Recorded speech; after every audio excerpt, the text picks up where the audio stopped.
80তম স্বাধীনতা দিবস উদযাপন উপলক্ষে কোলেরার 2 নম্বর অঞ্চল আয়োজিত পতাকা উত্তোলন অনুষ্ঠানে যারা উপস্থিত হয়েছেন প্রত্যেককে আমি ধন্যবাদ জানাই।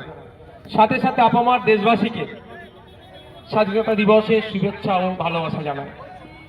দীর্ঘ 200 বছর ব্রিটিশদের বিরুদ্ধে লড়াই করার পরে আমাদের একাধিক নয় লাখো লাখো কোটি কোটি বীর যোদ্ধা কেউ শহীদ হয়েছেন, কেউ আত্মত্যাগ করেছেন, কেউ আত্মবলিদান দিয়েছেন। দেশ স্বাধীন হয়েছিল। আজকে আমরা স্বাধীনতা দিবস উদযাপন করছি। এই উদযাপন প্রাককালে আমি আপনাদের একটি কথা বলবো, সেটা হচ্ছে আমরা ভারতীয় হিসাবে আমরা কি আমাদের নাগরিক যারা আছি দায়িত্ব পালন করছি?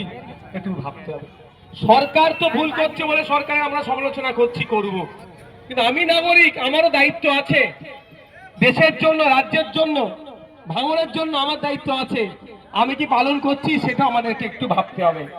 সংবিধানের 51 ধারাতে অনুচ্ছেদ 51 বলা হচ্ছে ফান্ডামেন্টাল ডিউটিজের কথা, মৌলিক কর্তব্যের কথা বলা হচ্ছে। একজন দায়িত্বশীল নাগরিকের কি ভূমিকা হতে পারে 51 সংবিধানে উল্লেখ করে দিচ্ছে।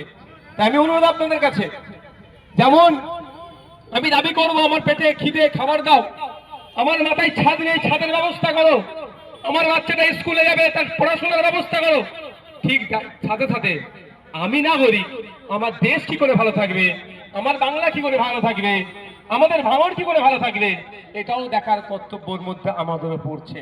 তাই অনুরোধ, যেভাবে আমরা 26শে জানুয়ারি 15ই আগস্ট এই দুটো দিনে দায়িত্বশীলতার পরিচয় দিই, বছরের আর বাকি দিনগুলোকেও এইভাবে আমাদেরকে দায়িত্বশীল হয়ে উঠতে হবে।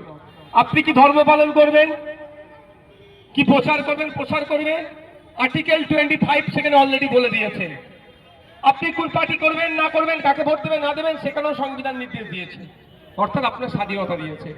সংবিধান আমাদেরকে যেটা দিয়েছে সেটা আমাদের ইউটিলাইজ করতে আমরা পারছি না, আর সংবিধানের বেশ কিছু ধারা পরিবর্তন করার চেষ্টা করছে। তাই আজকে আমাদেরকে ঐক্যবদ্ধ হতে হবে। কে কোন ধর্ম বর্ণ জাত দেখার দরকার নাই।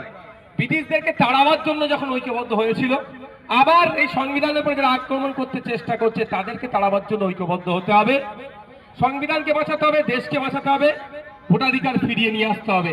আপনারা জানেন 27 লক্ষ ভোটাধিকারের নাম বাতিল ট্রাইব্যুনালে আছে, এখন অবশ্য বাতিল হয়নি। সেটা ফিরিয়ে নিয়ে আসার লড়াই আপনাকে আমাকেই দায়িত্ব নিয়ে করতে হবে। বন্ধুগণ, আজকে বক্তব্য দীর্ঘায়িত করবো না। আপনারা সবাই ভালো থাকবেন, সুস্থ থাকবেন। বক্তব্যের শেষে আবার একবার আপনাদেরকে স্বাধীনতা দিবসের শুভেচ্ছা ভালোবাসা জানিয়ে আমার বক্তব্য সংক্ষিপ্ত করলাম।